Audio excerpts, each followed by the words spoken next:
صدق الله العظيم وصدق رسوله النبي الكريم ونحن على ذلك من الشاهدين والشاكرين والذاكرين والحمد لله رب العالمين.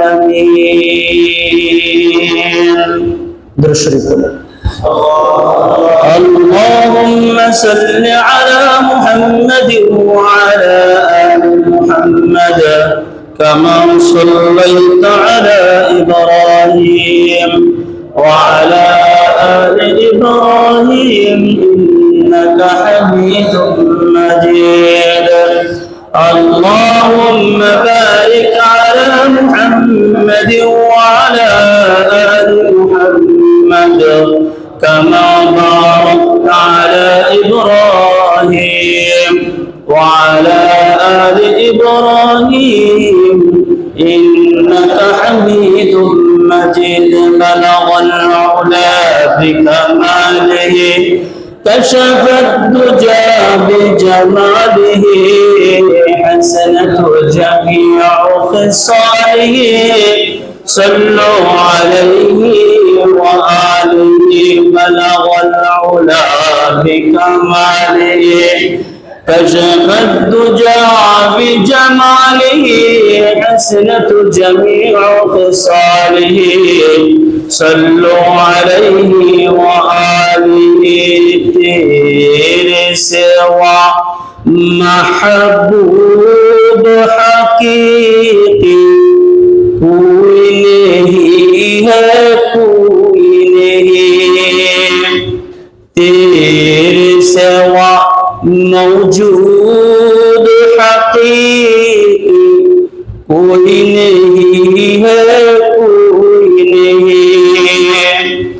یادوں میں تیرے سب کو بلا دوں، کوئی نہ مجھ کو یاد رہے. یادوں میں تیرے سب کو بلا دوں، کوئی نہ مجھ کو یاد رہے. سب خوشی کو آگ لگا دوں، خانہ دل آباد رہے.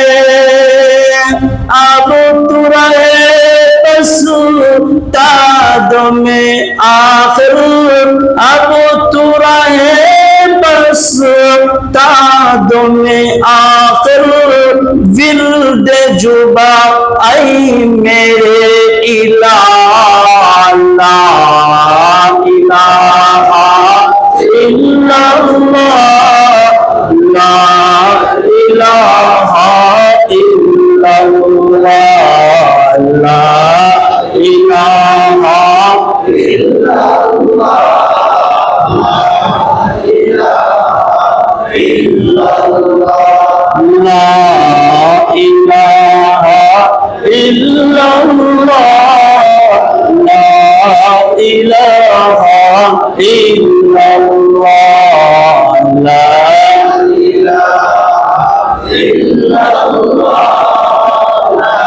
إله إلا الله، لا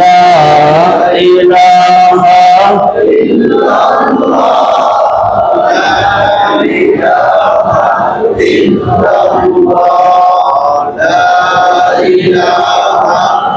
إلا الله، لا إله إلا الله. মদিনার ধুলো বাড়ি চোখে দিতাম সুরমা মনি, মদিনার ধুলো বাড়ি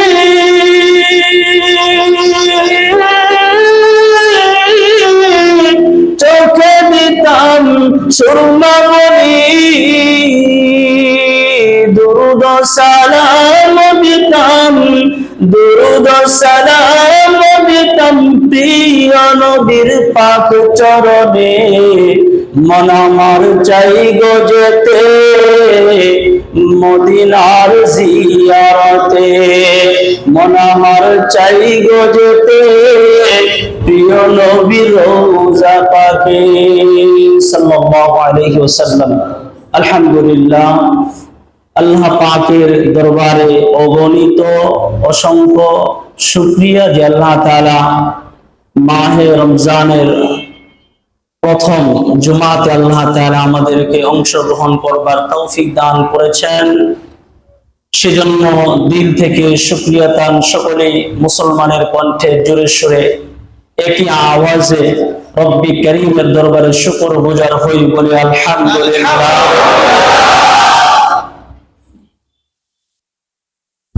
রমজান মাস সংযমের মাস, গুনাহ মাফের মাস, মাগফিরাতের মাস, নাজাতের মাস।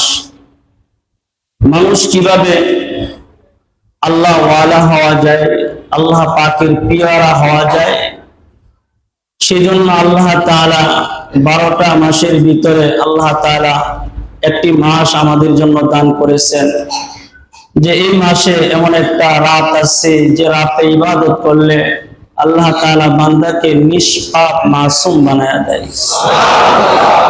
আর প্রত্যেকটা নেক কাজের বদলে আল্লাহ তাআলা 70 দান করেন। যে না কাজই করবে না কেন 70 আল্লাহ তাআলা তাকে দান করবে। এমন একটা মাহে রমজানে পবিত্র মাসে যখন কিছু জারজ, কিছু বেহায়া কুলাঙ্গার রমজান মাসটাকেও তারা ছাড়ে না, তারা আন্দোলন শুরু করছে, তারা স্বাধীনতা চায়, তারা স্বাধীনতা চায়, তাও পুরুষ মানুষ না, তারা চায় মেয়ে নারীরা, তারা স্বাধীনতা চাইতেছে। তাও কিসের স্বাধীনতা? ধূমপানের স্বাধীনতা। তারা ধূমপানের স্বাধীনতা চাচ্ছে।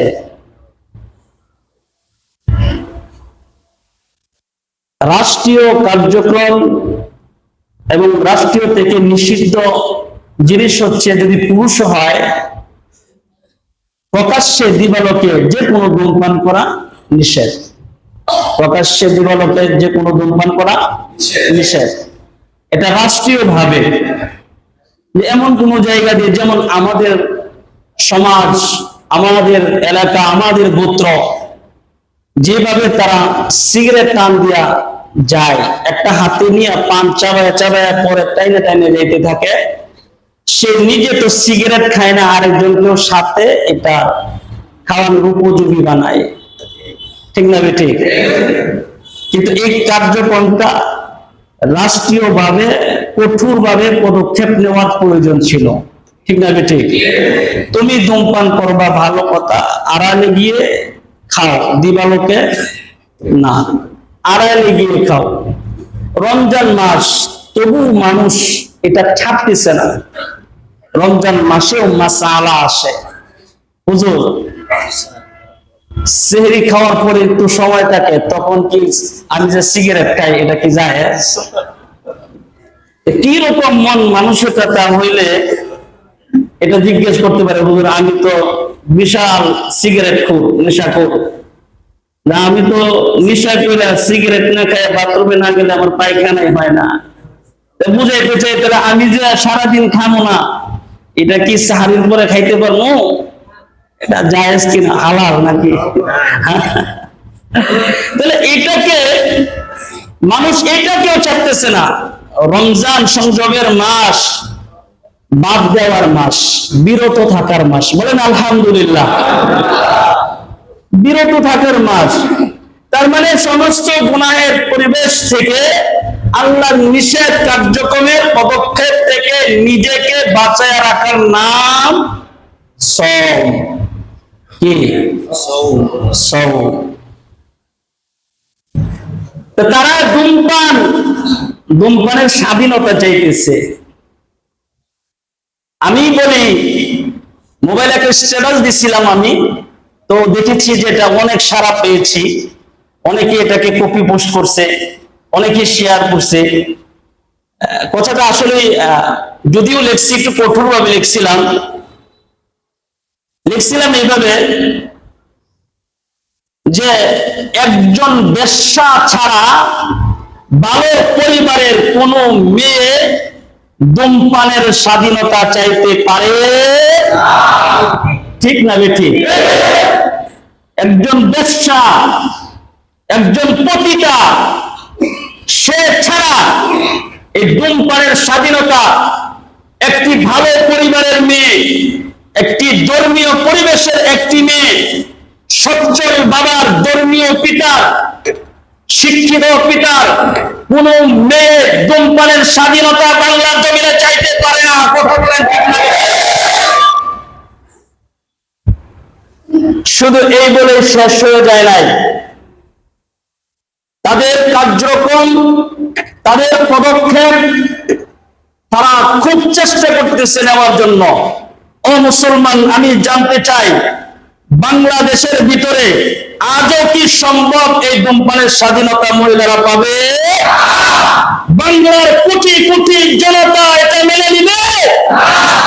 প্রয়োজন হলে এই সমস্ত আগ্রাসন, এই সমস্ত এই নিপাত পতিতা, এগুলোকে দাঁড়ায় রাখার জন্য আমাদের সমাজের কিছু মাত্র যুবকের যথেষ্ট, এগুলো করে তাড়িয়ে বাংলাদেশ থেকে বের করে দেওয়ার জন্য।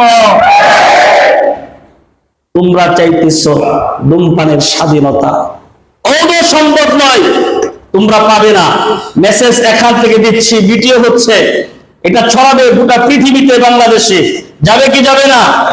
মিডিয়ার যুগে পর্যন্ত কেউ বসে আছে, সারা পৃথিবী দেখবে কি দেখবে না? শুধু তাই বলে শেষ হয়ে যায় নাই। এক কুলাঙ্গার, বদমাইশ, আল্লাহর দুশমন, আল্লাহর রাসূলের দুশমন, গোটা পৃথিবীর মুসলমানের দুশমন রাখাল রাহা আমার নবীকে নিয়ে ব্যঙ্গ করছে, আমার নবীকে নিয়ে কটূক্তি করছে। আপনারা শুনেছেন? আপনারা শুনেছেন কিনা? আর মুসলমান আওয়াজ করে বলেন, শুনেছেন কিনা? রোজা রেখেছেন, মনে করবেন যে খিদা লাগবে, বিষয়টা এরকম না। যখন ঈমানের জজ্বায় জজবিত হইয়া, যখন সত্যের ন্যায় পথকে সত্য মেরে যখন মুখ দিয়া জবান সে সত্যকে প্রকাশ করবেন, আল্লাহ ঈমানের শক্তি দান করলে কোনদিন তার ক্ষুধার্ত পেট থাকবে না। কথা বলেন ঠিক না? ঈমানের চাইতে সবচেয়ে বড় হাতিয়ার আর মজবুত ইরাদা, শক্তিমান খাদ্য, ঈমানের খাদ্য, এর চাইতে বড় খাদ্য পৃথিবীর বাংলার জমিনে নাই নাই নাই। কথা বলেন ঠিক না? ঈমানের শক্তি। রাখাল রাহা আমার নবীকে নিয়ে কটূক্তি করেছে, আমার নবীকে অপমাননা করেছে।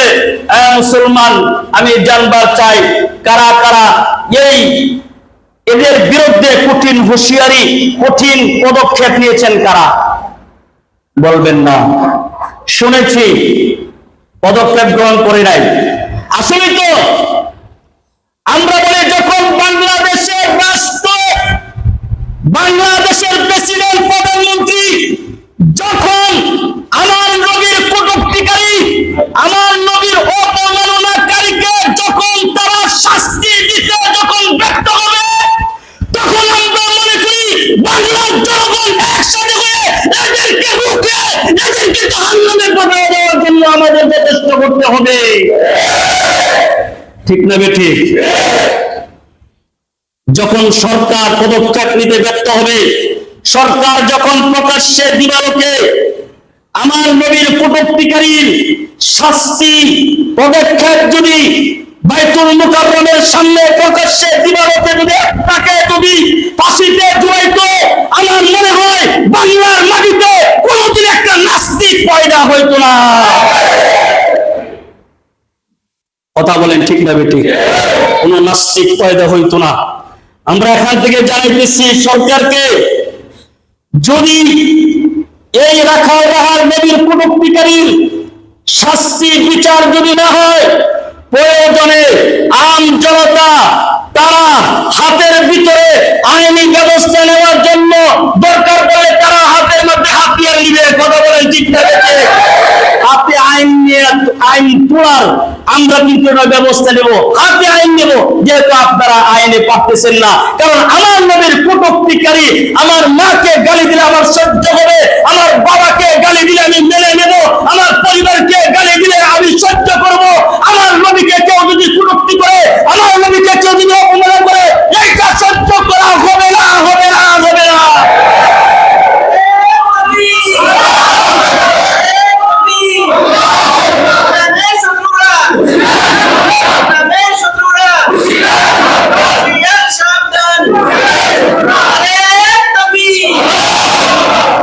তাহলে আমি যে কথা বলতেছিলাম,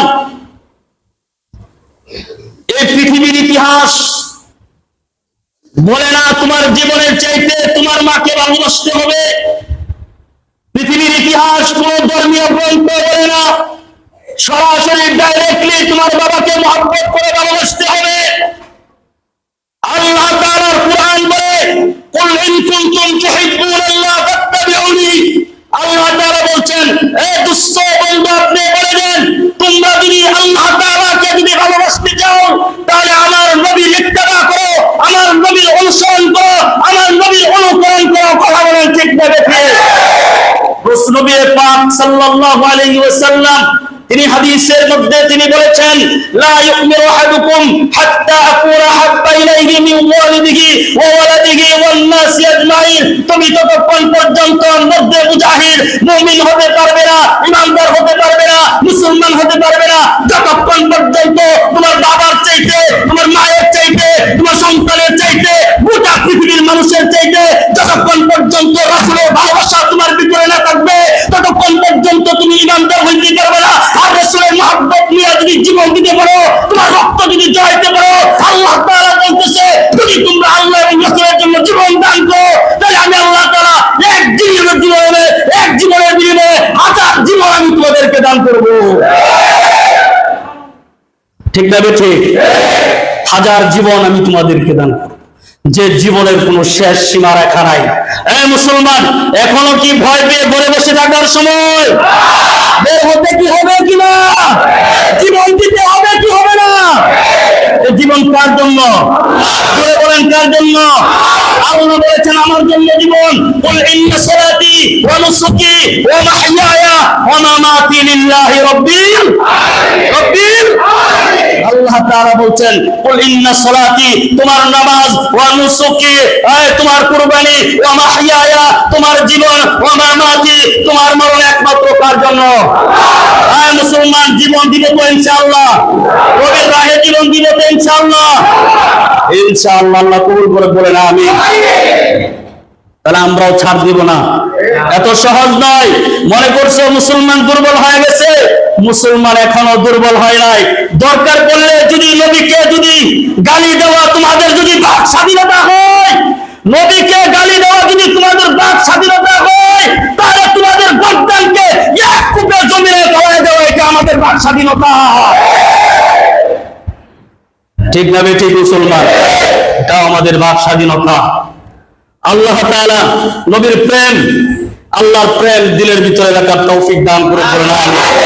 আল্লাহ তাআলা কোরআনে বলছেন, ইন্নাল্লাযীনা আমানু ওয়া আমিলুস সালিহাত সায়াজআলু লাহুমুর রাহমানু বুদ্দা। আর জোরে বলেন আল্লাহু আকবার। রব্বুল আলামিন বলে, তোমরা যদি প্রকৃতপক্ষে ঈমান আর আমল করো, ইন্নাল্লাযীনা আমানু ওয়া আমিলুস সালিহাত, আর যদি প্রকৃতপক্ষে নেক আমল করো, সায়াজআলু লাহুমুর রাহমানু বুদ্দা, তাহলে আল্লাহ তোমাদেরকে সর্বোচ্চ ভালোবাসা দান করবে। সর্বোচ্চ ভালোবাসা তোমাদেরকে আল্লাহ তাআলা দান করবে যদি তোমরা প্রকৃতপক্ষে ঈমান আমল এবং দুইটা ঠিক করে যদি তোমরা আল্লাহ তাআলার কাছে যাও, দুনিয়াতে থাকো, তাহলে ঘোষণাকার আল্লাহ। ঘোষণাকার সর্বোচ্চ ভালোবাসার ঘোষণাকার আল্লাহ তাআলা কোরআনে বলেন, ওয়ালাউ আন্না আহলাল কুরা আমানু ওয়াত্তাকাউ লাফাতাহনা عليهم بركات من السماء আর জোরে কি আল্লাহু আকবার হয় না মসজিদ তো এখনো কোনো শব্দ হয় নাই বলেন আল্লাহু আকবার সুবহানাল্লাহ আলহামদুলিল্লাহ লা ইলাহা ইল্লাল্লাহ আল্লাহু আকবার আল্লাহু আকবার আল্লাহ তাআলা বলেন ولو أن أهل القرى آمنوا واتقوا لفتحنا عليهم بركات من السماء যদি এলাকার লোকেরা যদি নগরবাসীরা যদি দেশের লোকেরা তারা যদি ঈমান আনতো আর আল্লাহ তাআলাকে যদি ভয় করত তাহলে ওয়াত্তাকাউ লাফাতাহনা আলাইহিম বারাকাতিন মিনাস সামা আল্লাহ বলেন তাহলে তোমাদের জন্য আসমানের রহমতের দরজা আমি আল্লাহ খুলে দিতাম আর বলেন সুবহানাল্লাহ যদি তোমরা কি করো যদি তোমরা ঈমান আনো আর যদি আমি আল্লাহ তাআলাকে যদি ভয় করো তাহলে আমি আল্লাহ তাআলা তোমাদের জন্য আসমানের দরজাগুলো খুলে দিতাম আল্লাহ এখানে তাকওয়ার কথা বলেছেন যদি তোমরা তাকওয়া অবলম্বন করো আল্লাহ কোরআনে কারীমে এই যে রমজান মাস আল্লাহ তাআলা রমজান মাসে তাকওয়ার কথা বলেছেন আল্লাহ তাআলা বলেন ইয়া আইয়ুহাল্লাযীনা আমানু কুতিবা আলাইকুমুস সিয়ামু কামা কুতিবা আলাল্লাযীনা মিন ক্বাবলিকুম লাআল্লাকুম তাত্তাকুন এটা কি আল্লাহু আকবার বলে দূর থেকে একটু আমরা মত আল্লাহু আকবার এর থেকে আর জোরে বলেন আল্লাহু আকবার লিল্লাহি তাকবীর আল্লাহ তাআলা এখানে সুন্দর বলছে ও ঈমানদারেরা তোমরা যারা ঈমান এনেছো কুতিবা আলাইকুমুস সিয়াম আমি ঈমানদারদের জন্য রমজানের রোজাকে আমি আল্লাহ লিখে দিয়েছি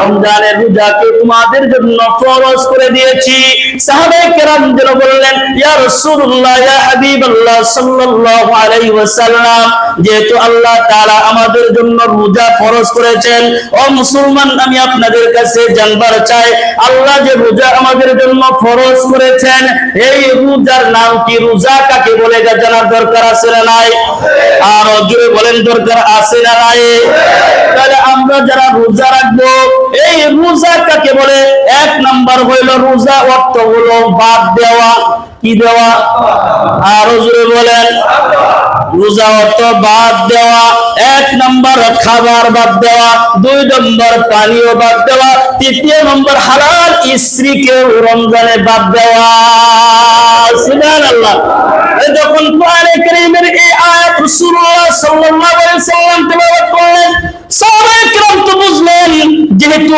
খাবার খেতে পারবো না উপোস থাকতে হবে পানীয় খাওয়া যাবে না বিবির সাথেও সহবাসও করা যাবে না সাহাবায়ে কেরাম যেন বললেন ইয়া রাসূলুল্লাহ সাল্লাল্লাহু আলাইহি ওয়াসাল্লাম তাহলে কি আমরা না খায়া মরবো সুবহানাল্লাহ বলতেন না আমরা কি না খায়া মরবো যেহেতু খাওয়াও নাই পানিও খাইতে পারবো না তাহলে কি আমরা না খায়া মরবো আল্লাহ তাআলা কোরআনে কারীমে তখন বলেছেন কামা কুতিবা আলাল্লাযীনা মিন ক্বাবলিকুম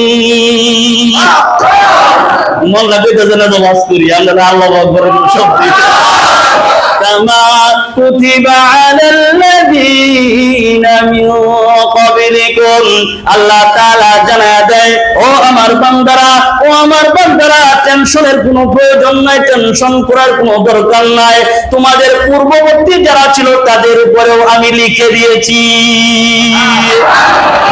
তাদের উপরে রমজানের রোজাকে ফরজ করে দিয়েছি তাদের যেমন কষ্ট হয় নাই তোমাদেরও কোনো কষ্ট জোরে বলেন তোমাদেরও কোনো কষ্ট হবে না কারণ তাদের উপরে লিখে দিয়েছি তাহলে একটা উদাহরণ দেই আমি যদি বলি হাফেজ সাহেব তুমি এই কাজটা করো হাফেজ সাহেব যদি বলে আমি এটা পারবো না তাহলে তো আমি বলবো সে যদি পারে তুমি কেন পারবে না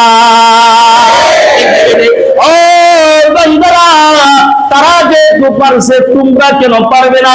তারাও পেরেছে, তোমরাও পেরেবা। সুবহানাল্লাহ। সাহাবায়ে কেরাম বললেন, ইয়া রাসূলুল্লাহ সাল্লাল্লাহু আলাইহি ওয়াসাল্লাম, তারা যেহেতু পেরেছে আমরাও তো পারবো। সুবহানাল্লাহ। আমরাও যেহেতু পারবো, রাসূলুল্লাহ সাল্লাল্লাহু আলাইহি ওয়াসাল্লাম, যেহেতু আমরা পারবো, না খেয়ে থাকবো, সারাদিন অনাহারে থাকবো, তাহলে না খেয়ে যে থাকবো আল্লাহ দিবে কি? সুবহানাল্লাহ। সুবহানাল্লাহ কইলো না, আরেকটু জোরে হইলো না, আরেকটু জোরে হইবো। তাহলে আমরা যে না খেয়ে থাকবো, রব্বুল আলামিনের হুকুম আহকাম মেনে সারাটা দিন চলবো, আল্লাহ তাআলা আমাদেরকে কি দান করবেন? আল্লাহ তাআলা কোরআনে কারীমে বলেন, লাআল্লাকুম তাত্তাকুন। রব্বুল আলামিন বলছে একটা জিনিস দিব। কয়টা জিনিস দিব? মুসলমান জুড়ে বলো, কয়টা জিনিস দিব? বয়ান রাখবে ভালো করে বুঝা, তারপরে বাড়িতে যাইবেন। কয়টা জিনিস দিব? কয়টা? আল্লাহ তাআলা বলেন, লাআল্লাকুম তাত্তাকুন। আমি আল্লাহ তোমাদেরকে রোজার বিনিময়ে আমি আল্লাহ তোমাদেরকে তাকওয়া দান করব। কি দান করবে? তাকওয়া দান করবে। তাকওয়া কি এটা আগে বুঝতে হবে। তাকওয়া থাকে কোথায় এটা আগে বুঝতে হবে। একদিন হযরত উমর খলিফাতুল মুসলিমিন আমিরুল মুমিনিন হযরত উমর রাদিয়াল্লাহু তাআলা আনহু উবাই ইবনে কাব রাদিয়াল্লাহু তাআলা আনহুকে বলে, ও উবাই ইবনে কাব, শুধু তাকওয়ার কথা শুনি, তাকওয়ার কথা শুনি, আমি জানবার চাই তাকওয়া কি? যদি আপনি একটু বুঝে বিস্তারিত বলতেন তাকওয়া মানে কি? সুবহানাল্লাহ। কে বলতেছেন? হযরত উমর বলে, উবাই ইবনে কাবকে বলেন তো তাকওয়া মানেটা কি? যদি একটু সোজা করে বলতেন তাহলে একটু বুঝতে সক্ষম হতেন। বলেন কি? উবাই ইবনে কাব রাদিয়াল্লাহু তাআলা হযরত উমরকে বলেন, ও উমর, আপনি কি কখনো এরকম জোর সরু কোনো পথ দিয়ে কোনোদিন হেঁটেছেন কিনা? কোনো একবারে চিকন, একবারে চিরল পথ দিয়ে কি কখনো আপনি হেঁটেছেন? যে পথে হাঁটার সময় দুই পাশ দিয়ে কাটা ঘেরা থাকে, কাটা যুক্ত রাস্তা, এমন রাস্তা দিয়ে আপনি কখনো হেঁটেছেন কি? খলিফাতুল মুসলিমিন হযরত উমর বলে, হ্যাঁ আমি এমন রাস্তা দিয়ে হেঁটেছি। উবাই ইবনে কাব বলে, কেমন করে আপনি হেঁটেছেন যদি একটু বলতেন? খলিফাতুল মুসলিমিন হযরত উমর বলে, আমি যখন সেই চিকন সরু পথ দিয়ে যখন আমি হেঁটে যাচ্ছিলাম, তখন আমি আমার গায়ের জামাটাকে খুব সুন্দর করে, আমার গায়ের সাথে দেহের সাথে খুব সুন্দর করে এটাকে সশ্রিয়ে একবারে মোলায়েম করে গুটিয়ে তারপরে রাস্তা দিয়ে হেঁটেছি, যাতে করে আমার পোশাকের ভিতরে কোনো কাটার আঘাত যেন না লাগে, আমার জামা যাতে ছিঁড়ে না যায়, আমার দেহের ভিতরে যেন কোনো রক্তক্ষরণ না হয়, আমার দেহের যেন কোনো ক্ষতি না হয়। এইভাবে আমি জড়সড় হয়ে একবারে ছোটা হয়ে তারপরে রাস্তা দিয়ে আমি হেঁটেছি। উবাই ইবনে কাব রাদিয়াল্লাহু তাআলা আনহু বলেন, এটার নামই হচ্ছে তাকওয়া। কেমন করে এরকম তাকওয়া? কয় তুমি যে সমাজে চলাচল করতেছো, যে এলাকায় তুমি বসবাস করতেছো, যে দেশে তুমি চলাচল করতেছো, যে দেশে তুমি থাকতেছো, এই দেশটা কিন্তু আবি জমজমের পানি দ্বারা ধৌত করা না। ঠিক না বেটি? এই দেশটা কিন্তু আবি জমজমের পানি দ্বারা ধৌত করা না। এই দেশের ভিতরে চুরি, ডাকাতি, ছিনতাই, রাহাজানি আছে কি আছে না? এই দেশের ভিতরে দর্শন, এই দেশের ভিতরে জিনা, এই দেশের ভিতরে সুদ, ঘুষ হারাম দিয়ে ভরে গেছে। এই দেশটার ভিতরে তুমি চলতেছো, এটা আবি জমজমের দ্বারা পানি দ্বারা এটা ধৌত করা একটা সমাজ নয়, ধৌত করা একটা রাষ্ট্রীয় নয়, ধৌত করা একটা দেশ নয়। এই দেশের ভিতরে তুমি যখন থাকবে তখন সুদ তোমার সামনে আসবে, ঘুষ তোমার সামনে আসবে, জিনা তোমার সামনে আসবে। ঠিক না বেটি? দর্শন তোমার সামনে আসবে, বিভিন্ন রকমের গুনাহ তোমার সামনে আসবে। সেই দিন তুমি যদি ওই সমস্ত গুনাহ থেকে নিজেকে বাঁচিয়ে, শুধু নিজেকে বাঁচিয়ে মুত্তাকি হলে হবে না, তাকওয়াবান হলে হবে না, তোমার সমাজের যারা আছে তাদেরকেও ডাক দিয়ে তাদেরকেও তাকওয়াবান করে যখন তুমি দুনিয়ার জমিনে সব কিছু ছেড়ে যখন চলতে পারবে, তখন এটার নামই হচ্ছে তাকওয়া। আর জোরে বলেন সুবহানাল্লাহ। আলামিন বলতেন, ইয়া আইয়ুহাল্লাযীনা آمنوا كتب عليكم الصيام كما كتب على الذين من قبلكم لعلكم تتقون আল্লাহ তাআলা বলতেন যদি তোমরা রোজা পালন করো তোমাদের পূর্ববর্তীর উপরে রোজাকে আমি ফরজ করে দিয়েছিলাম তোমরা যদি মেনে এটাকে যদি অনুসন্ধান করে অনুকরণ করে যদি তোমাদের হায়াতি জীবন তোমরা চালাতে পারো তাহলে একটা রোজার বিনিময়ে আমি আল্লাহ তাআলা মহাদৌলত তাকওয়া নামক বস্তুকে তোমাদের অন্তরের ভিতরে আমি বিদ্যমান করে দিব আর জোরে বলেন সুবহানাল্লাহ তাহলে যেহেতু বলছেন যে তোমাদেরকে তাকওয়া দিব এবার সাহাবায়ে কেরাম যেন বললেন ইয়া রাসূলুল্লাহ সাল্লাল্লাহু আলাইহি সাল্লাতু ওয়াসসালাম তাহলে কতদিন রাখবো সুবহানাল্লাহ আর একটু জোরে কইতেন না তাহলে কতদিন রাখবো বলে দেন যদি নবীজি সাল্লাল্লাহু আলাইহি ওয়াসাল্লাম যদি বলতেন ও সাহাবায়ে কেরাম এক মাস রাখবা তাহলে বলতো ইয়া আল্লাহ এক মাস তো বহুদিন ঠিক না বেটি জোরে বলেন এক মাস রাখবা তাহলে হয়তো আমরা বলতাম এক মাস তো বহুদিন কিন্তু রব্বুল আলামিন তিনি জবাব দিয়ে দিয়েছেন আইয়ামাম মাদুদাত বেশি দিন থাকতে হবে না অল্প কয়টা দিন সুবহানাল্লাহ কি সুবহানাল্লাহ হয়ে আইছে বুঝলাম না জমা হয়ে আইছে না এই টাকা দিতেছেন আল্লাহরে কি দিতেছেন আল্লাহরে কি সাক্ষী দিতেছেন সুবহানাল্লাহ আল্লাহর পক্ষ থেকে জবাব আসে কি জানেন আল্লাহ আমারে সুবহান রাখছস পবিত্র রাখছস আমি এখন এই মুহূর্তে পবিত্র বানাই দিলাম সুবহানাল্লাহ জোরে বলবেন তো এই বলেন যেহেতু 30 বলেন আল্লাহ বলছেন আইয়ামাম মাদুদাত বেশি দিন বান্দারা থাকতে হবে না অল্প কয়টা দিন রোজা রাখলেই হবে আর বলেন সুবহানাল্লাহ কয়টা দিন অল্প কয়টা দিন বলেন কয়টা দিন অল্প কয়টা দিন কিছু সংখ্যক দিন ঠিক না বেটি তাহলে যখন বললেন অল্প কয়টা দিন তোমরা রোজা রাখবা সাহাবায়ে কেরাম বললেন ইয়া রাসূলুল্লাহ সাল্লাল্লাহু আলাইহি ওয়াসাল্লাম আমাদের ভিতরে তো এমন কোন মানুষ আছে যারা অসুস্থ থাকে যারা সফরে থাকে তারা কিভাবে রোজা রাখবে সুবহানাল্লাহ কইতো না মজা লাগে না মজা লাগতেছে সুবহানাল্লাহ বলে বলি কিটাও তো বলেন না সুবহানাল্লাহ তাহলে বলতেছে আর আল্লাহ বলেন ফামান কানা মিনকুম মারিদান আও আলা সাফারিন ফাইদ্দাতুম মিন আইয়ামিন উখর ওয়াল অন্য কোন দিন রেখে দিলেই হবে কি অন্য কোন দিন জোরে বলেন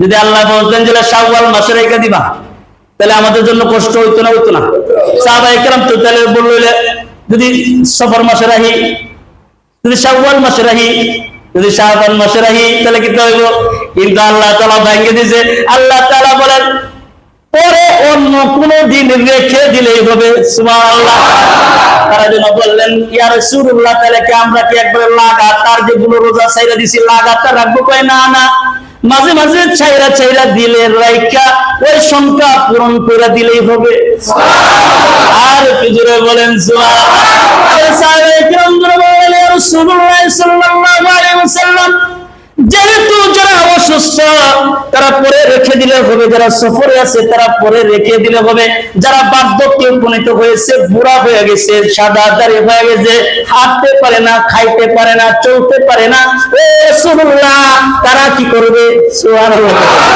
এই কি সুবহানাল্লাহ জোরে বলেন সুবহানাল্লাহ কথার মাঝখানে যদি মানুষেরা কইতাম তো ভাই সুবহানাল্লাহ বলে আমার মনে হয় গ্লাস লাগাই দিয়ে গেল ঠিক আছে ঠিক খালি আমার দেখতে আপনারা দিকে সুবহানাল্লাহ কইতেছে না ঠিক না বেটি কি পরিমাণে সুবহানাল্লাহ কইতো কথা কোন তারা আমারে দেখতেছে যদি আমরা সামনে হইতো তাহলে কি হইতো হ্যাঁ আর এই মসজিদটা দেখা যদি আরো যদি 30 হাত আরো যদি সামনে থাকতো তাহলে আরো কি হইতো আর একটু বড় হইতো তাহলে কি হইতো সুবহানাল্লাহ তাই না আর একটু জোরে বললেন সুবহানাল্লাহ তাহলে এবার বললেন কি জানি বলছিলাম যারা বার্ধক্য এসে গেছে, যারা রোজা রাখতে পারে না, তাদের কি অবস্থা হবে? তারা তো রোজা রাখতে পারে না, ঠিক না বেটি? খাইতে পারে না, চলতে পারে না, তারা কি করবে?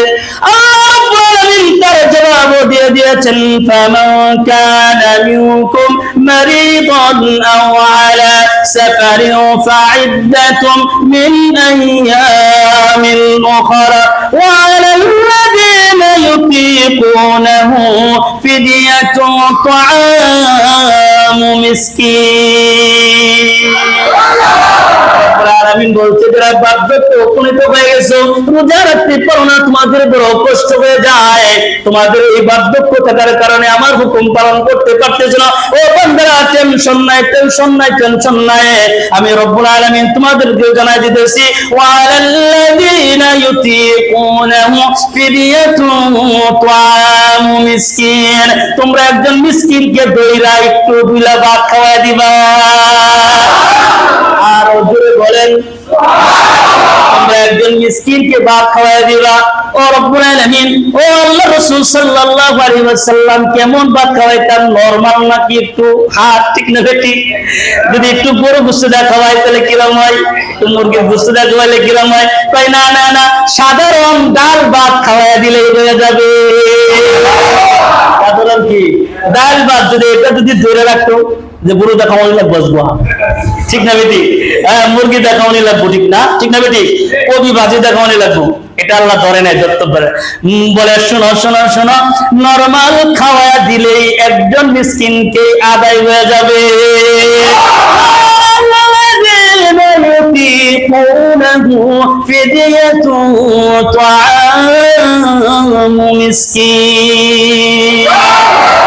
একজন মিসকিনকে যদি খাওয়ায় দাও তাহলেই হয়ে যাবে। সুবহানাল্লাহ বলেন। রোজাটাকে আমাদের জন্য কঠিন করেছেন নাকি সহজ করেছেন? সহজ না কঠিন করেছেন? আরো জোরে বলেন, সহজ করেছেন কে? রমজানের রোজা আমাদের উপরে ফরজ করেছেন কে?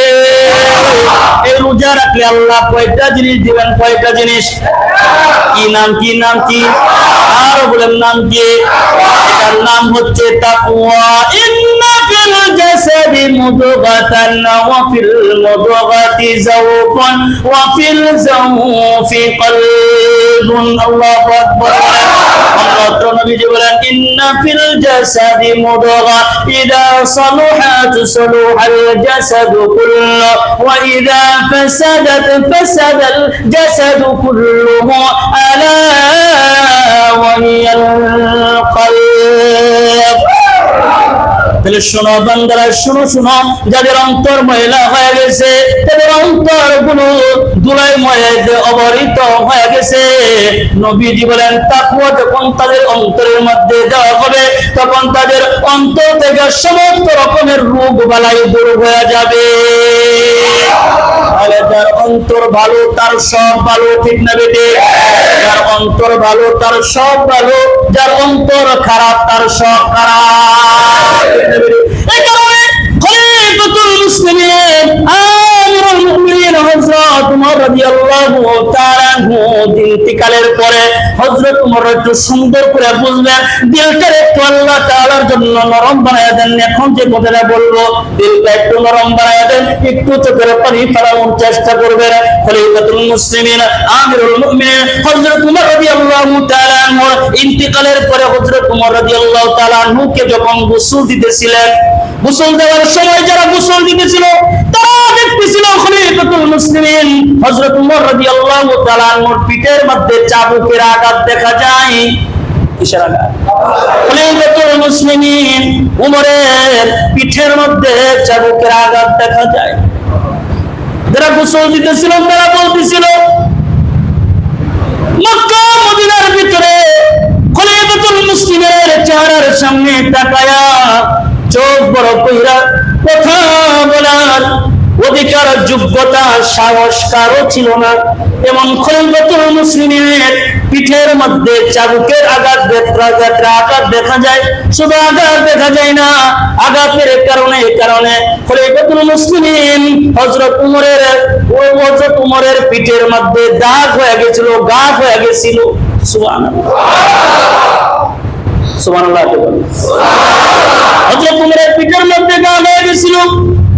যারা গোসল দিয়েছিল তারা বলেছিল, আরে কার এরকম হিম্মত হতে পারে খলিফাতুল মুসলিমিনের পিঠের মধ্যে বেত্রাঘাত করার, চাবুকের আঘাত দেওয়ার, কে এরকম ছিল? কিন্তু পরিবার থেকে এলান হয়েছে, বলে আমার বাবার জীবন ডায়েরি আছে, জীবন ডায়েরি।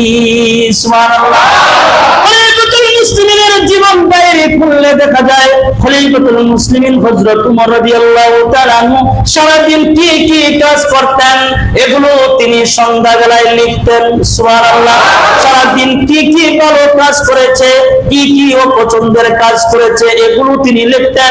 তার যেদিন 50 রাকাত 100 রাকাত যেদিন তার রাকাত নফল নামাজ হইতো, যেই দিন তার নফল নামাজ কইমা যেত, ওই দিনকার সন্ধ্যাবেলায় তার একটা চাবুক ছিল, চামড়ার চাবুক।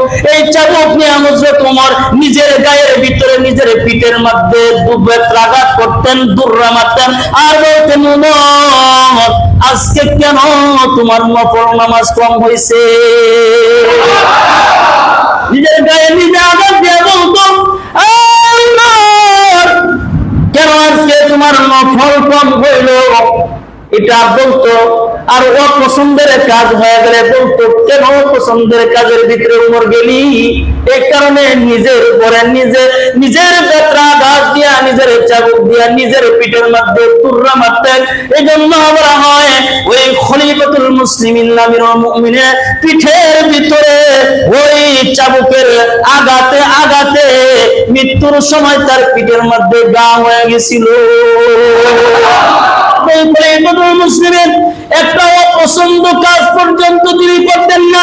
যদি হয়ে যেত নিজেকে নিজে বাতনায় পেনার বলতেন, ওমর কাজটা কিন্তু ভালো করলি না। আমরা তো সারাদিন কত হিসাব, কত কাজ করি, কত গুনার কাজ করি, কত নেকের কাজ করি, কোনোদিন লেখি না। ঠিক না বেঠিক?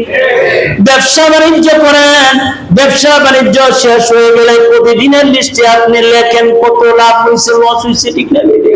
কিন্তু মুসলমান আমাদের তো উচিত ছিল এটা, আমরা প্রতিদিন কত ভালো কাজ করেছি, মন্দ কাজ করেছি, এটা আমাদের জীবনের একটা ডায়েরিতে লিখে রাখার দরকার ছিল। ঠিক না বেটি? খলিফাতুল মুসলিমিন আমিরুল মুমিনিন খলিফাতুল মুসলিমিন ছোট্ট একটা কাজ পর্যন্ত, পছন্দনীয় কাজ পর্যন্ত তিনি করতেন না। একজন আগন্তুক হযরত খলিফাতুল মুসলিমিনের কাছের মধ্যে আসছে। খলিফাতুল মুসলিমিনের কাছে এসে বলে, খলিফাতুল মুসলিমিন কতদিন হয়ে গেছে আমি আপনাকে কোনো হাদিয়া দিতে পারি নাই, হাদিয়া দেওয়ার মতো যোগ্যতা আমার নাই, আপনাকে কিভাবে আমি হাদিয়া দিব? এই যে একটু দুধ নিয়ে এসেছি, এই দুধটা আমি আপনাকে হাদিয়া দিলাম, আপনি খান। খলিফাতুল মুসলিমিন দুধ খেলেন আর জিজ্ঞেস করলেন, ভাই দুধটা যে তুমি এনেছো এটা কি তোমার বাড়ির পালিত কোনো পশুর কোনো দুধ, কোনো গাভীর কোনো দুধ কি তুমি আমার জন্য হাদিয়া নিয়ে এসেছো? আগন্তুক বলেন, না। তাহলে কিসের এটা তুমি দুধ আমার জন্য হাদিয়া নিয়ে এসেছো? আগন্তুক বলেন, ও খলিফাতুল মুসলিমিন, রাষ্ট্রীয় বাইতুল মাল থেকে সবাই গরিবদেরকে যখন ওই গবাদি পশুর দুধগুলো বন্টন করে দেওয়া হয়, সবাইকে একটু একটু করে পায়, আমিও সেখান থেকে সরকার একটু দুধ আমি পাইছি, তাই মনে করলাম নিজে খাবো কেন, খলিফাতুল মুসলিমিনকে দিয়ে একটু খাওয়াই। সুবহানাল্লাহ। খাওয়াইতে পারি না, তার একটু খাওয়াই। এই দুধ নিয়ে খলিফাতুল মুসলিমিন উমর রাদিয়াল্লাহু তাআলা আনহুকে বলে, এটা সাদাকার দুধ, এটা আপনি খান, এটা আমার জন্য সাদাকা হইলেও আপনার জন্য হাদিয়া। আপনি খান। ফতোয়া দিতেছে, বলতেছে আমার জন্য সৎকার, আপনার লাগে কি?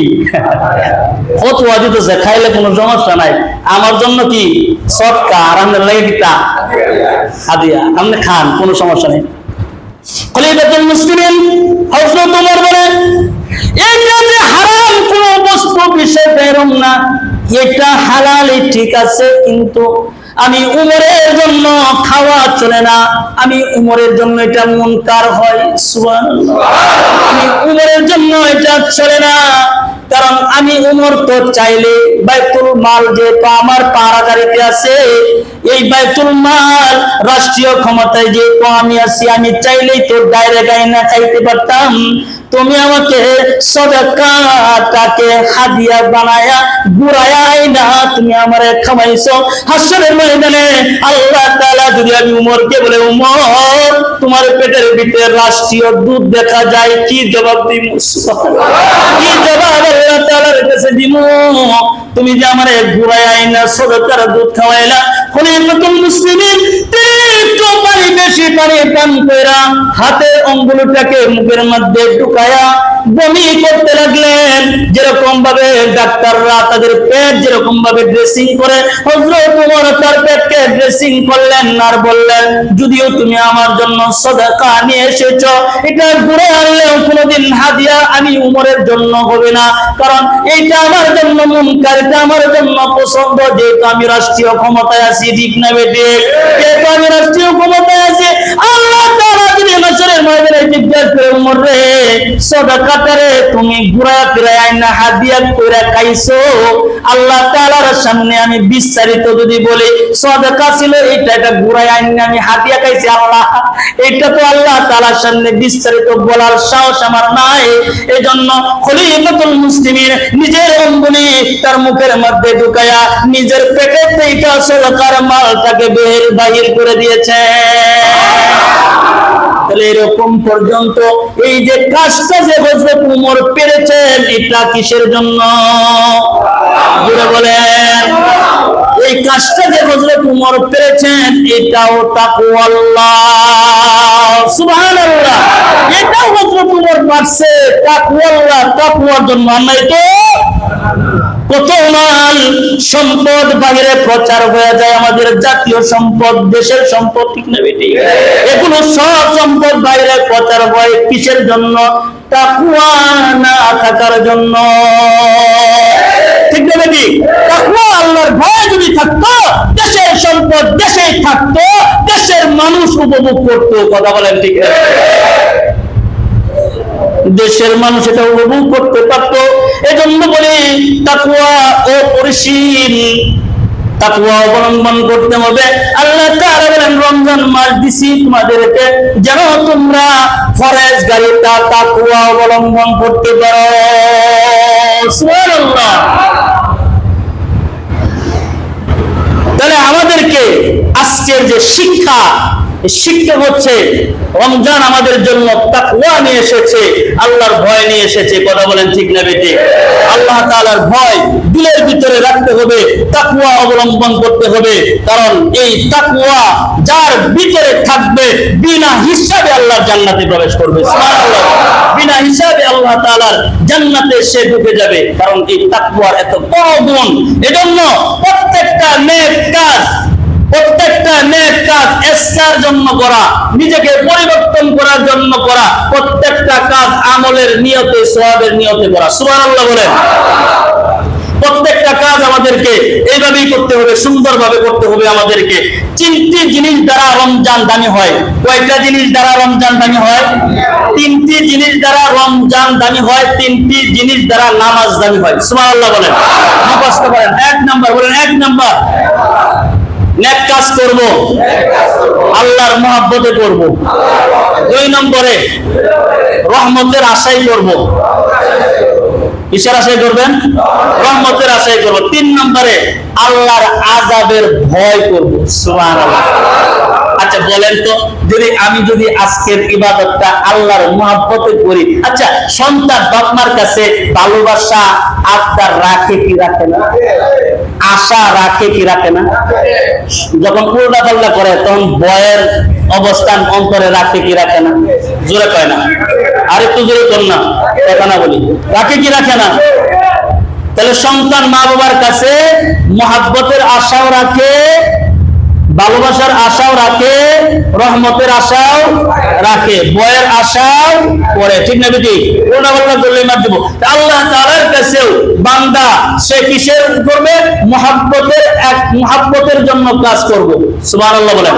মুহাব্বতের জন্য কাজ করব, রহমতের আশাই করব এবং আল্লাহর আযাবের ভয় করব। সুবহানাল্লাহ। এটার মাধ্যমে নামাজও দামি হয়, রমজানও দামি হয়। সুবহানাল্লাহ বলেন।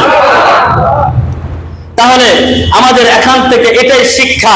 তবে রমজান আমাদের কাছে চলে এসেছে, রমজানটাকে উপভোগ করা, নিজে উপভোগ করবো বিষয়টা এরকম না, আরেক ভাইকে দিয়ে উপভোগ করায় নেওয়া। সুবহানাল্লাহ।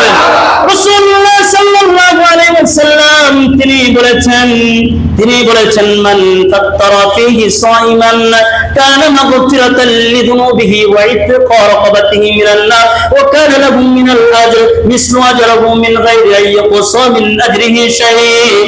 রাসূলুল্লাহ সাল্লাল্লাহু আলাইহি ওয়াসাল্লাম বলেন মান আফতারা ফীহি সাইমান, যদি কোনো ব্যক্তি কোনো রোজাদারকে ইফতার করায়, কি করায় জোরে বলেন, রোজাদারকে কোনো ব্যক্তি যদি ইফতার করায়, কানা মাগফিরাতাল লিযুনুবিহি, এই ইফতার করানোটা এটা তার জন্য মাগফিরাতের জন্য কারণ হয়ে যাবে, এটা তার মাগফিরাতের কারণ হবে। ওয়া ইতকা রাকাবাতিহি মিনান নার, এটা জাহান্নামের আগুন থেকে দূরে সরানোর জন্য একটা অবস্থান হয়ে যাবে। কেউ যদি কোনো রোজাদারকে ইফতার করে, এক নম্বর হচ্ছে কানা মাগফিরাতাল লিযুনুবিহি, আল্লাহ তাআলা তার জীবনের গুনাহগুলো মাফ করে দিবেন। ওয়া ইতকা রাকাবাতিহি মিনান নার, আল্লাহ তাআলা জাহান্নামের শাস্তি থেকে বান্দাকে ক্ষমা করে দিবেন। আর জোরে বলেন সুবহানাল্লাহ। তারপর রাসূলুল্লাহ সাল্লাল্লাহু আলাইহি ওয়াসাল্লাম বলেন ওয়া কানা লাহু মিনাল আজরি মিসলু আজরিহি মিন গায়রি আন ইউনকাসা মিন আজরিহি শাই'। তুমি যদি রোজাদারকে যদি ইফতার করাও, রোজাদার সারাদিন রোজা রাখা যে সওয়াব অর্জন করলো, তুমি একজনকে রোজা রাখায়া ইফতার করায়া তেমন সওয়াব আল্লাহ তাআলার কাছ থেকে অর্জন করলা। এই পৃথিবীর মানুষেরা, তোমরা যদি চাও 30 রমজানের 60 রোজার সওয়াব, আমরা চাই কি চাই না? রমজানের রোজা কয়টা? 30টা। আপনারা চাইলে 60টা বানাইতে পারেন, আপনারা চাইলে 100 বানাইতে পারেন, আপনারা চাইলে 1 কোটিও বানাইতে পারেন। সুবহানাল্লাহ। সুবহানাল্লাহ। কারণ হইল রমজানের রোজা 30টা। এই 30 দিনে কেউ যদি কোনো রোজাদারকে যদি ইফতার করায়, তাহলে ওই রোজাদারের সমপরিমাণ সওয়াব আপনার আমলনামায় লিখে দেওয়া হবে। আপনার রোজা সারাদিন রেখেছেন, এটা কবুল হইতেও পারে, না হইতে পারে, কিন্তু একজন রোজাদারকে যদি ইফতার করান, এটা আল্লাহর দরবারে সরাসরি কবুল হয়ে যায়। কবুল হইতে পারে, না হইতে পারে, কিন্তু রোজাদাররা ইফতার করাইলে এটা কবুল। সুবহানাল্লাহ। তাহলে নবীজি বলেন যে শোনো, আল্লাহ তাআলা তোমাদের আমলনামায় ওইরকম সওয়াব দান করবে। সাহাবীরা বলছে ইয়া রাসূলুল্লাহ, আমরা আর কোনোদিন দাওয়াত খাইতাম না, কই কে তো আমগুর সব ব্যক্ত নিব, তাহলে আমরা করতাম কি? নবীজি সাল্লাল্লাহু আলাইহি সাল্লাম বলেন যে কোনো টেনশন নাই, আল্লাহর খাজানা তো কম নাই, আল্লাহর খাজানায় কোনো কম নাই, তোমার সওয়াব তোমার কাছেই থাকবে। এক্সট্রা আল্লাহ তাআলা তিনার খাজানা থেকে এই রোজাদার যারে ইফতার করাইলো, ওই রোজাদারের আমলনামায় এমন সওয়াব আল্লাহ লিখে দিবে। লিল্লাহি তাকবীর, আর লিল্লাহি তাকবীর। যদি তোমরা খাওয়াইতে পারো, সাহাবায়ে কেরাম বললেন ইয়া রাসূলুল্লাহ সাল্লাল্লাহু আলাইহি ওয়াসাল্লাম, একজনকে তো রোজাদারকে ইফতার করানোর মতো সামর্থ্য আমাদের নাই, আমরা কিভাবে এই গুণ, এই সওয়াব অর্জন করব? রাসূলুল্লাহ সাল্লাল্লাহু আলাইহি ওয়াসাল্লাম বলেন ওমান আসকা সাইমান সাকাহুল্লাহু মিন হাউসি শারবাতিন লা ইয়াজমাহু হাত্তা ইয়াদখুলাল জান্নাহ। এই হাদিসটা একটু পরে বলতেছি, আগে যদি আপনারা বুঝবেন না এই জন্য বলতেছি। যখন বললেন এই সওয়াব তোমরা অর্জন করতে পারবে, হাযা সওয়াব, এই সওয়াব তোমরা অর্জন করতে পারবে মান ফাত্তারা সাইমান আলা মাযাকাতিল লাবান। সুবহানাল্লাহ। ইয়া রাসূলুল্লাহ, আমরা তো খাওয়াইতে পারবো না, সামর্থ্য নাই, তাহলে আমরা কিভাবে এই সওয়াব অর্জন করব? রাসূলুল্লাহ সাল্লাল্লাহু আলাইহি আলাইহিস সালাম বলেন মাযকাতিল লাবান, তোমরা এক ডুব দুধ খাওয়া দিবা। সুবহানাল্লাহ। কি খাওয়াইবা? কি এক ডুব দুধ খাওয়া দিলে এই সওয়াব অর্জন করতে পারবা। সাহাবায়ে কেরাম বলল ইয়া রাসূলুল্লাহ, সবার বাড়ি তো দুধ রাখার সামর্থ্য নাই, সবার তো দুধ খাওয়ারই সামর্থ্য নাই, দুধ কেমনে খাওয়াবো? রাসূলুল্লাহ সাল্লাল্লাহু আলাইহি ওয়াসাল্লাম বলেন আওতামরাতিন, তাহলে না হয় এক টুকরা খেজুরি খাওয়া দাও। সুবহানাল্লাহ। আপনি জোরে কয় না? তাহলে তোমরা একটু শুধু হাদিসের কিতাবের মধ্যে আসছে বা একটা খেজুর না, বলেন আপনারা দুইজন একটা খেজুর নিয়ে ইফতারে বসেছেন, এই একটা খেজুর থেকে অর্ধেক খেজুর যদি আপনি আপনার রোজাদার ভাইকে যদি আগায় দেন, খাওয়ায় দেন, আল্লাহর আরশ পর্যন্ত খুশি হয়ে যায়। তাহলে আওতামরাতিন, একটু খেজুর তারে খাওয়া দিবা। একটু খেজুর যদি তুমি না পাও, আর শারবাতিন মিম্মা, এক ডুব পানি বলেও খাওয়া দে। তুমি যদি এই পেনটা যদি একটু পানিও যদি খাওয়াইতে পারো, আল্লাহ তাআলা তোমার জীবনের সমস্ত গুনাহগুলো আল্লাহ তাআলা মাফ করে দিবে। সুবহানাল্লাহ। জোরে বলেন, আর জোরে বলেন সুবহানাল্লাহ। তবে বাবারে, আমি আরেকটু জিনিস আপনাদের জন্য বলে যাই। আরেকটা জিনিস রমজান মাসে আমাদের সবচেয়ে বেশি যেটা হয়, এইটা হলো নবীজি সাল্লাল্লাহু আলাইহি ওয়াসাল্লাম বলেন আসিয়ামু জান্নাতুন মা লাম ইখরিকুহা, আসিয়ামু জান্নাতুন মা লাম ইখরিকুহা। নবীজি সাল্লাল্লাহু আলাইহি ওয়াসাল্লাম বলছেন রোজা হবে তোমাদের জন্য ডাল। রোজা হবে কি আমাদের জন্য? রোজা হবে ডাল।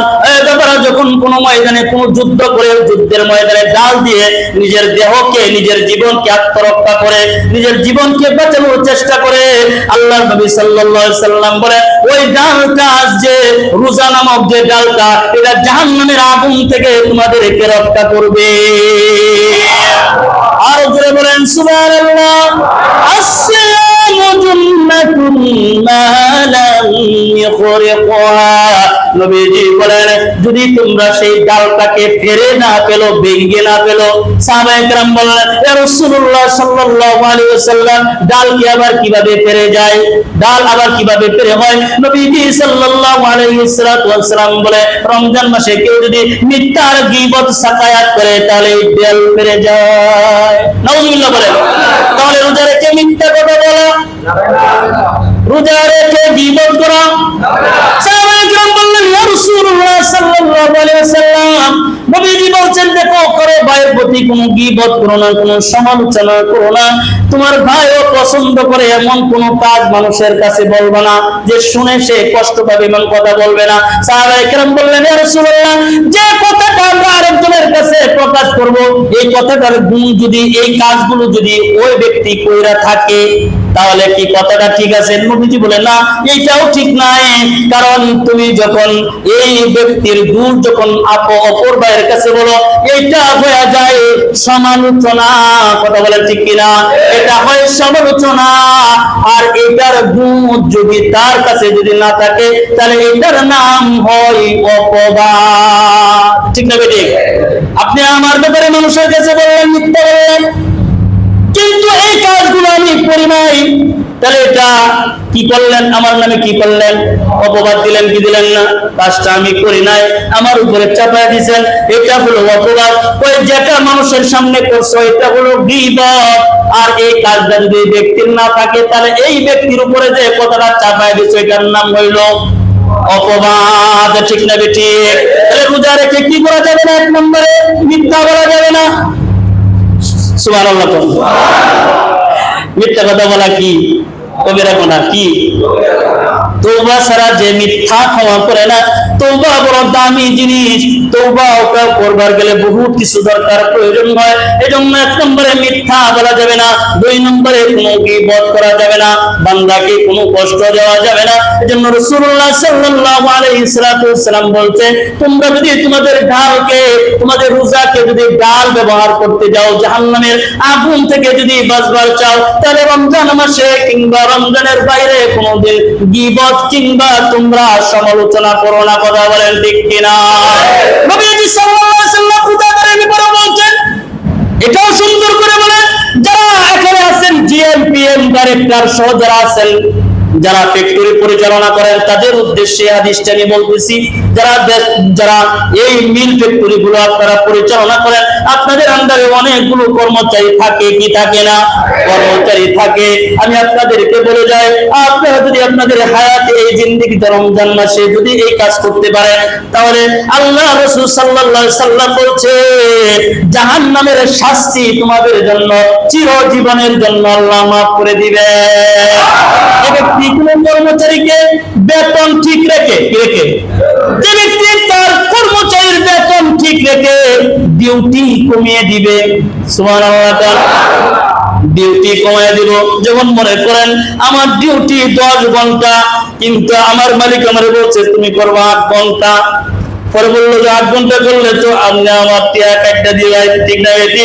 মালিক বলে না, কাটবো না, তোমার বেতন তোমার জায়গায় থাকবে, আমি এই ডিউটিটা তোমার জন্য মাফ করে দিছি। সুবহানাল্লাহ। রমজান মাসে যদি কোনো এই মালিকরা, যদি মিল ফ্যাক্টরি কোনো মালিকরা তার কর্মচারীদের উপরে যদি এইরকম একটা দরদ দেখায়, একটা ভালোবাসা দেখায়, মহাব্বত দেখায়, রাসূল বলেছেন ওই ব্যক্তির জন্য জাহান্নামের শাস্তি মাফ করে দিবে। রমজানের ডিউটি দুইটি, কয়টি ডিউটি করে দেবেন? রমজানের ডিউটি কয়টি? আর কয়টি? রমজানের ডিউটি হইল দুইটি। এক নম্বর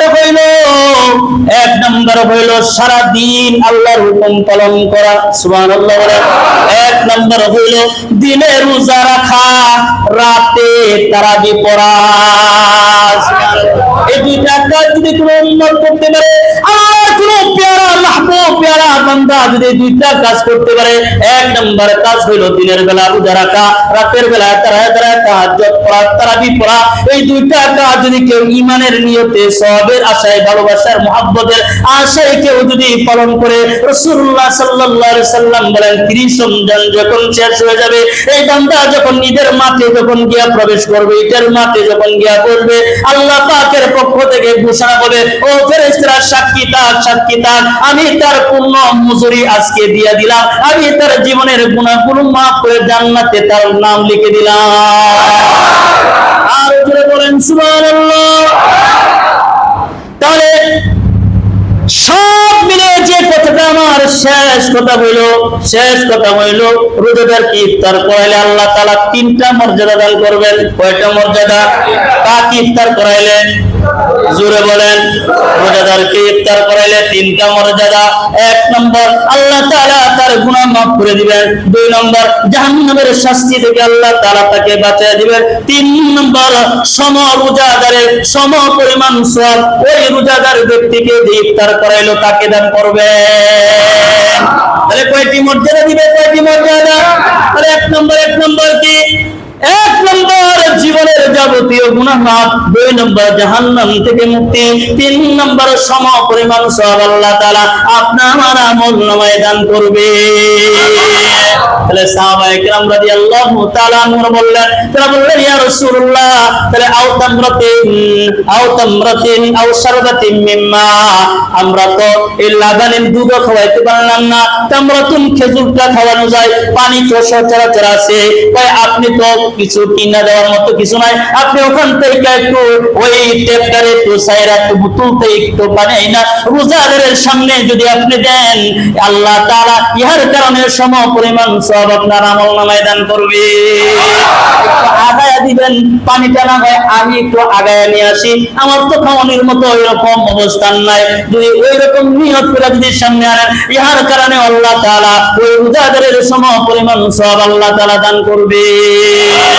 শুধু তাই নয়, সাহাবায়ে কেরাম যারা উসমানের মতো, সুবহানাল্লাহ, উসমানের মতো তার সামর্থ্য আছে, অনেকের সামর্থ্য আছে না, এরা 30 রোজা পর্যন্ত ইফতারি খাওয়ায়, আছে না নাই? এরকম আল্লাহর বান্দা আছে না? কলিজাগুলো আছে না? কলিজা আছে না? কলিজা গাড়ির বই, কলিজাগুলো মানুষ তো পায় না, আছে গোপনে। কিভাবে আছে? গোপনে আছে কলিজাগুলা মানুষ। একেবারে শুরু থেকে 30 রোজা পর্যন্ত ইফতার হুজুর আগে করায়, কে করাইবো? হুজুর ইফতার আমি করাই। আল্লাহু আকবার কবীরা। আল্লাহ তাআলা নেক হায়াত বাড়ায় বলেন আমিন।